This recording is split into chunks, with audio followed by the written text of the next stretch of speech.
Hello dear students, सबका स्वागत है एनसीईआरटी फिज़िक्स में चैप्टर नंबर 3 लेक्चर नंबर 3.4। आज के लेक्चर में हम थोड़े से टॉपिक की बात करेंगे, ज़्यादा हमें लेना नहीं है, ठीक है, क्योंकि लाइव लेक्चर में मैंने ये 3 टॉपिक आप सबको करवाया था, है ना। तो इलेक्ट्रिकल पावर के बारे में बात करेंगे, इलेक्ट्रिकल एनर्जी के बारे में बात करेंगे, कॉम्बिनेशन ऑफ रेजिस्टर के बारे में बात करेंगे, ठीक है। तो आप ध्यान से पूरा वीडियो देखो, आपको अच्छे से समझ में आ जाएगा। और नोट्स के लिए आप कमेंट डाल सकते हो, ठीक है, मैं आपको नोट्स फॉरवर्ड करता रहूँगा, ठीक है। चलो दिखते आगे।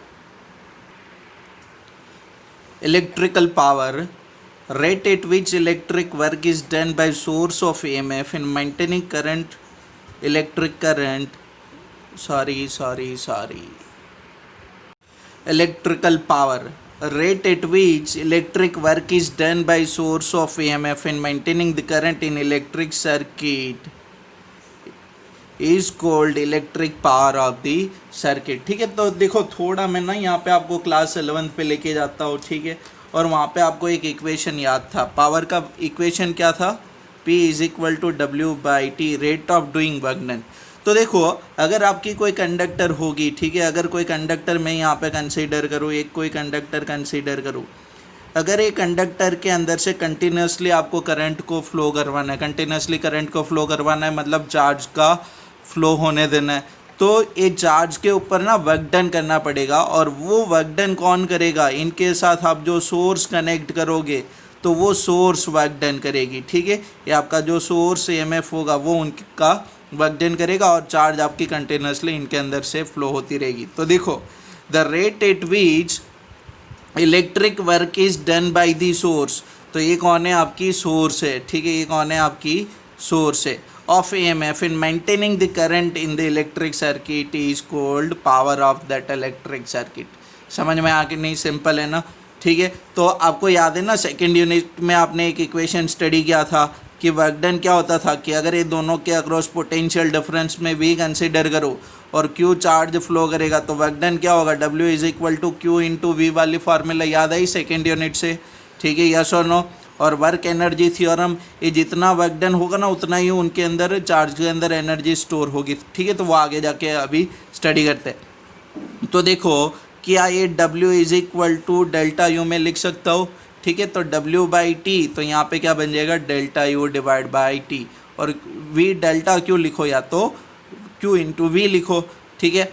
अब देखो ΔQ/ΔT या तो Q/ टाइम इंटरवल, मानो कि चार्ज आपका यहाँ से Q से ये वाले एंड से यहाँ पे जाता है कितने टाइम में, T टाइम में, और चार्ज मानो कि Q कंसिडर करो, अगर ΔQ कंसिडर करोगे तो ΔQ/ΔT, ठीक है। तो ΔQ/ΔT आपका क्या बनेगा, I, यस और नो, है ना, ठीक है। फिर ओम्स लॉ V = IR, फिर क्या बनेगा, ओम्स लॉ V = IR, तो ये क्या बनेगा, I²R, I = V/, ये देखो अलग अलग फार्मूला आपको मिल रही है यहाँ पे, एक फार्मूला आपको यहाँ पे मिल गई P = VI, ये वाली, ठीक है। एक देखो यहाँ पे आपका पावर का फार्मूला मिला, फिर यहाँ पे I = क्या किया मैंने, I = V/R, तो देखो एक और फार्मूला आपको मिली V²/R², एक R कैंसिल होगा तो V²/R, तो ये आपको पावर की फार्मूला मिल गई कि नहीं, यस और नो। तो ये आपका क्या होगा, इलेक्ट्रिकल पावर होगा, क्लियर। तो पावर क्या होता है, rate of doing work done, लेकिन यहाँ पे कौन वर्क डन करेगा, सोर्स वर्क डन करेगा। क्यों वर्क डन करेगा, क्योंकि आपकी ये जो कंडक्टर है उसके अंदर से करंट को फ्लो करवाना है, चार्ज को फ्लो होने देना है, करंट मेंटेन करना है इसके अंदर, क्लियर। चलो तो यहाँ पे मैं P = VI यहाँ पे ध्यान में लो, और इनका यूनिट आपको पता है वाट होगा, ठीक है। तो P = VI, अगर V = 1 में कंसिडर करूँ एंड I = 1 एम्पियर कंसिडर करूँ, V आपका 1 वोल्ट, तो 1 क्या होगा, 1, तो ये क्या बन जाएगा भाई साहब, 1 वाट बनेगा कि नहीं। तो 1 वाट पावर की डेफिनेशन देखो अभी तक हमने सारे यूनिट को डिफाइन किया है, 1 फैराडे हो, आपका 1 कूलम हो, 1 एम्पियर हो, ठीक है। तो यहाँ पे भी ऐसे यूनिट को आपको डिफाइन करना है, 1 वाट को। तो 1 वाट कब मिला आपको, पावर कब मिला, जब पोटेंशियल कितना था, 1 वोल्ट, और करंट कितना था, 1 एम्पियर। तो power of an electrical circuit is said to be 1 watt if 1 ampere current flows in it against a potential difference of 1 volt, कि अगर एक कंडक्टर के अक्रॉस पोटेंशियल डिफरेंस कितना हो 1 वोल्ट, ठीक है, इनके अक्रॉस पोटेंशियल डिफरेंस कितनी हो 1 वोल्ट, और इनके अंदर करंट कितना फ्लो करे 1 एम्पियर के बराबर, करंट कितना फ्लो करे 1 एम्पियर के बराबर, ठीक है, तो ये आपका जो पावर होगा वो कितना होगा आपका 1 वोल्ट। समझ में आ कि नहीं सबको अच्छे से, है ना? डाउट कहीं पे अगर डाउट है तो आप मुझे बोल सकते हो विदाउट एनी हेजिटेशन, ठीक है, सर से कोई ऐसे डरने वाली बात नहीं है। चलो फिर नेक्स्ट, इलेक्ट्रिकल एनर्जी। तो अभी आपको वर्क एनर्जी थ्योरम के बारे में मैंने बोला था ना, ठीक है, तो वैसे ही देखो, work done in maintaining the current in the electric circuit, कि आप इलेक्ट्रिक सर्किट के अंदर करंट मेंटेन करने के लिए आपकी सोर्स जो वर्क डन करती है, ठीक है, is called electrical energy given to the circuit. Clear? तो वो क्या होगी? इलेक्ट्रिकल एनर्जी होगी। क्लियर? इलेक्ट्रिकल सर्किट को इतनी इलेक्ट्रिकल एनर्जी मिलेगी, ठीक है। तो इन शॉर्ट कौन है? जितना आपने करंट मेंटेन करने के लिए वर्क डन किया, वही वर्क डन आपकी इलेक्ट्रिक सर्किट की क्या बनेगी? इलेक्ट्रिक एनर्जी बनेगी, ठीक है। तो ये W जो आपका था ना यहाँ पे, ये डेल्टा U, ठीक है, वही कौन थी? आपकी वर्क डन थी ना, W is equal to delta U। देखो यहाँ पे मैंने मेंशन किया था कि नहीं, यस और नो, है ना? तो मैं यहाँ पे बोल सकता हूँ कि electrical energy is equal to electrical power into time period, yes और नो, है ना? तो ये क्या होगा? Electrical energy is equal to electrical power into time period. Electrical power will be P is equal to VI and T is equal to time period, yes और no? तो यहाँ पे देखो V is equal to IR, तो I square RT होगा कि नहीं, yes और नो? ठीक है, I is equal to V by R, V square by R into T। अब देखो यहाँ पे भी ना आपको इलेक्ट्रिकल एनर्जी के इक्वेशन मिल गए, और सबसे ज़्यादा हम ये वाला यूज़ करते हैं, क्योंकि आपको जब भी बोलते हैं ना कि करंट पास करने से हीट कितने प्रोड्यूस्ड होती है, आप फट कर से बोल देते हो सर I स्क्वायर RT। आप सही हो, ठीक है। चलो फिर next, if this work done appears as a heat amount of as a heat, then the amount of heat produced H is given by. देखो कि ये जो भी एनर्जी होगी, मानो कि अगर मैं कंडक्टर कंसीडर करूँ, ये कंडक्टर के अंदर से करंट फ्लो कर रही है I, ठीक है, तो I स्क्वायर RT से उनके अंदर क्या होगी? हीट प्रोड्यूस्ड होगी। I इनका करंट होगा, R कंडक्टर का रेजिस्टेंस होगा, और T जितने टाइम तक यहाँ से करंट फ्लो करेगी वो टाइम पीरियड होगा।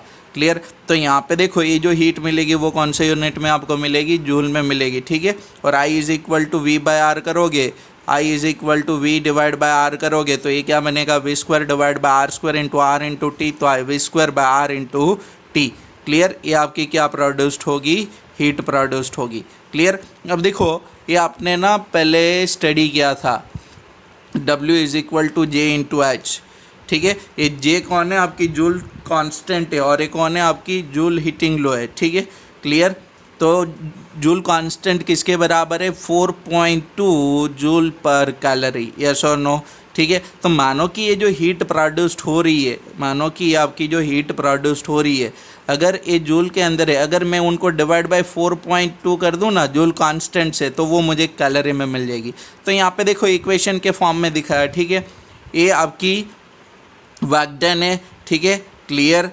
कौन से फॉर्म में? जूल के फॉर्म में। तो W is equal to JH as per the Joule's law of heating. तो H कितनी होगी? W divide by J। H कितना होगा? हीट प्रोड्यूस्ड कितनी होगी? W divide by J। I square RT divide by J। तो I square RT divide by J, ये आपको क्या मिलेगी? कैलोरी के अंदर। सिंपल है कि नहीं? डिवाइड बाई 4.2 कर देना इनको, बस बात ख़त्म। समझ में आ कि नहीं आपको यहाँ तक? चलो अभी नेक्स्ट हमें जाना है कॉम्बिनेशन ऑफ रेजिस्टर। देखो आपने पहले स्टडी किया था सेकेंड यूनिट में कॉम्बिनेशन ऑफ कैपेसिटर। तो कैपेसिटर की कॉम्बिनेशन में आपकी इक्विवेलेंट कैपेसिटेंस निकाली थी, जैसे वैसे ही हमें यहाँ पे रेजिस्टर के लिए निकालनी है, ठीक है। तो ये जो अपना टॉपिक है कॉम्बिनेशन ऑफ रेजिस्टर, तो उनके अंदर सीरीज एंड पैरेलल कॉम्बिनेशन हमें स्टडी करना है। लेकिन याद रखो इक्वेशन थोड़ा ना उनसे आपको अलग मिलेगा। हाँ, फंडा सेम रहेगा कि like parallel combination of capacitor था, तो वहाँ पे हर एक कैपेसिटर के अक्रॉस वोल्टेज ड्रॉप क्या रहता था आपका? सेम। तो रेजिस्टर के अंदर भी हर एक रेजिस्टर के अंदर पैरेलल कॉम्बिनेशन में वोल्टेज ड्रॉप क्या रहेगा, same. Series combination of capacitor में हर एक कैपेसिटर की प्लेट के ऊपर चार्ज सेम था, लेकिन यहाँ पे सीरीज कॉम्बिनेशन ऑफ रेजिस्टर के अंदर हर एक रेजिस्टर से करंट सेम फ्लो होगा। ठीक है, तो इनको आपको याद रखना है और ध्यान से। फर्स्ट कॉम्बिनेशन लेते हैं, सीरीज कॉम्बिनेशन ऑफ रेजिस्टर। चलो, series connection of resistor, series combination of resistor. तो देखो सिंपल है एकदम, ठीक है, कोई इतना डिफ़िकल्ट नहीं है। और ऑलरेडी मैं सिंपल बोलूँ ना तो ये आप सब 10th में करके आए हो, है ना। चलो, तो यहाँ पे 3 रेजिस्टर है आपकी R1, R2 एंड R3। ये तीनों को मैंने एक दूसरे के साथ सीरीज कॉम्बिनेशन में कनेक्ट किया है। ठीक है, देखो यहाँ पे फर्स्ट आपका जो रेजिस्टेंस है R1, सेकेंड है R2 और थर्ड कौन है, R3। अब देखो कि इन तीनों के अंदर से जो करंट फ्लो करेगी, तो याद रखो कि ये आपकी कौन सी कॉम्बिनेशन है, सीरीज कॉम्बिनेशन में। तो सीरीज कॉम्बिनेशन में हर एक रेजिस्टर के अंदर से आपकी करंट क्या फ्लो होगी, सेम। मतलब इनका करंट अगर आप I1 लिखोगे तो वो किसके बराबर होगा, I के बराबर। ठीक है, I2 किसके बराबर होगा, I के बराबर। I3 आपका किसके बराबर होगा, I के बराबर। तीनों रेजिस्टर से करंट क्या फ्लो करेगा, सेम। हाँ, लेकिन ये तीनों के अक्रॉस जो वोल्टेज ड्रॉप होगा वो वोल्टेज ड्रॉप अलग अलग होगा। अब देखो फर्स्ट का वोल्टेज ड्रॉप में V1 बोलूँ तो वो कितना होगा, I1 R1। इनका क्या होगा, I2 R2। इनका क्या होगा, I3 R3। यस और नो। और आप सबको पता है कि यहाँ पे आपका I1 I2 I3 क्या है, सेम। तो मैं ऐसे लिख सकता हूँ IR1 IR2 और ये कितना होगा वोल्टेज ड्रॉप IR3। तो टोटल वोल्टेज ड्रॉप कितना होगा, सप्लाइड वोल्टेज के बराबर। मतलब V1 plus V2 plus V3 क्या होगा, V के बराबर। यस और नो। तो देखो यहाँ पे उनका डेरिवेशन तो आपकी, और मानो कि ये तीनों की जगह पे एक रेजिस्टर में कॉमन कंसीडर करूँ जिनका रेजिस्टेंस कितना हो, RS के बराबर। मतलब ये तीनों का कौन सा रेजिस्टेंस, इक्विवेलेंट रेजिस्टेंस। इनको क्या बोलोगे आप, इक्विवेलेंट रेजिस्टेंस। तो रेजिस्टेंस RS, वोल्टेज ड्रॉप क्या होगा, V। ठीक है, तो मैं ऐसे लिख सकता हूँ इनके लिए V is equal to I into RS, ये इक्विवेलेंट रेजिस्टेंस के लिए। ठीक है, तो टोटल वोल्टेज ड्रॉप क्या होगा, V is equal to IRS। RS मतलब R सफिक्स एस। ठीक है, तो यहाँ पे देखो ये वाला। चलो, तो V is equal to V1 plus V2 plus V3। V is equal to IRS। ठीक है, V1 is equal to IR1, V2 is equal to IR2, V3 is equal to IR3। Yes और नो। ठीक है, तो देखो RS क्या होगा, R1 plus R2 plus R3, equivalent resistance of a series combination R1 plus R2 plus R3। अब देखो अगर कोई बोले कि ऐसे n नंबर ऑफ रेजिस्टर आपने कनेक्ट किए है, ठीक है, कितने, n नंबर ऑफ रेजिस्टर, और सबका रेजिस्टेंस कौन है, R। तो ये क्या होगा, n के लिए n टाइम्स, तो NR होगा, कितना होगा, NR। यस और नो, सिंपल है ना, समझ में आ कि नहीं, क्लियर। अगर n नंबर ऑफ रेजिस्टर होगी और सबका रेजिस्टेंस सेम होगा तो क्लियर। चलो फिर यहाँ पे याद रखना कि आपकी जो वोल्टेज ड्रॉप होगी सबके अक्रॉस, तो जब भी कॉम्बिनेशन होगा ना तो वही पूछेंगे कि ये रेजिस्टर के अक्रॉस वोल्टेज ड्रॉप निकालो। तो पहले आपको उनके लिए करंट निकालना पड़ेगा, ठीक है, फिर जाके आप उनके लिए क्या निकाल पाओगे, वोल्टेज ड्रॉप। नेक्स्ट है आपकी पैरेलल कॉम्बिनेशन। तो देखो यहाँ पे सेकेंड आपका पैरेलल कॉम्बिनेशन ऑफ रेजिस्टर। तो यहाँ पे दिख रहा है आपके तीन resistor R1 R2 and R3। ठीक है, और ये आपकी सोर्स वोल्टेज है V। तो मानो कि यहाँ से करंट I फ्लो करके जा रही है। ठीक है, तो जैसे ये जंक्शन पे पहुँचती है ना, करंट 3 लाइन में देखो डिवाइड हो गई। फर्स्ट रेजिस्टर के अंदर करंट फ्लो होके जाती है I1, सेकेंड के अंदर फ्लो होके जा रही है I2, थर्ड के अंदर फ्लो होके जा रही है I3। क्लियर। ये कौन सी कॉम्बिनेशन है अपनी, पैरेलल कॉम्बिनेशन। अब देखो कि ये तीनों के अक्रॉस, मैंने आपको पहले भी बोला था कि तीनों के अक्रॉस वोल्टेज ड्रॉप क्या रहेगी, सेम। मतलब फर्स्ट रेजिस्टर के across voltage drop V1, second के अक्रॉस V2, थर्ड के अक्रॉस V3, और आपकी सप्लाइड वोल्टेज कितनी है आपकी V। तो ये रिलेशन होता है तीनों के बीच में। ठीक है, वोल्टेज ड्रॉप क्या रहेगा, सेम।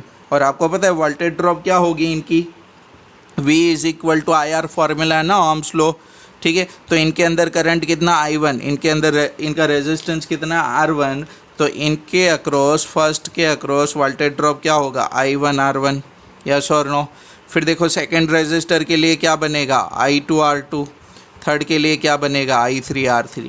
और आपको मैंने क्या बोला, ये तीनों के अक्रॉस वोल्टेज ड्रॉप क्या होगा सेम, क्लियर। तो हम यहाँ पे क्या करेंगे, टोटल, यहाँ पे आपने टोटल वोल्टेज लिया था ना, टोटल वोल्टेज V, यहाँ पे हम लेंगे total current I। Total current I किसके बराबर होगा I1 plus I2 plus I3, ठीक है। और आप सबको पता है कि ये किसके बराबर, V1 मतलब V के बराबर, V2 मतलब V के बराबर, V3 मतलब V के बराबर, ठीक है। तो देखो टोटल करंट क्या होगा आपका, I is equal to I1 plus I2 plus I3, yes और नो। फिर आपके पास ये फार्मूला है V is equal to I1 R1, V is equal to I2 R2, V is equal to I3 R3।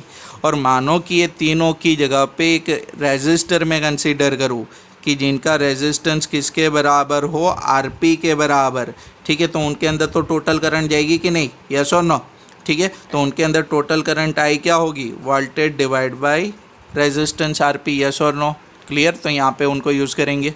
चलो, तो I की जगह पे देखो मैं लिख सकता हूँ कि ये तीनों की अगर इक्विवेलेंट रेजिस्टेंस RP हो और उनके अक्रॉस वोल्टेज ड्रॉप V, तो उनका करंट क्या होता है I, क्लियर। तो I is equal to V divide by RP। फिर देखो I1 की जगह पे क्या बनेगा, V divide by R1, V divide by R1। I2 की जगह पे क्या बनेगा, V divide by R2। I3 की जगह पे क्या बनेगा, V divide by R3, clear. तो ये आपका कैंसिल आउट होगा कि नहीं। तो यहाँ पे इक्वेशन आपकी क्या मिलेगी, पैरेलल कॉम्बिनेशन में equivalent resistance 1/RP is equal to 1/R1 plus 1/R2 plus 1/R3, yes और नो, क्लियर। चलो ऐसी m नंबर ऑफ लाइंस में कंसीडर करूँ, ऐसी में m number of lines consider करूँ इन अ पैरेलल कॉम्बिनेशन, तो ये क्या होगा 1/R plus 1/R plus 1/R up to n times होगा कि नहीं। तो ये n/R होगा कि नहीं 1/R की RP के बराबर। तो RP क्या बनेगा आपका, तो RP क्या बनेगा आपका, RP R divide by N, yes और नो। एक कौन से कॉम्बिनेशन के लिए, n number of resistor in a parallel combination and resistance of each resistor is same, yes और नो, क्लियर इतना। चलो फिर नेक्स्ट।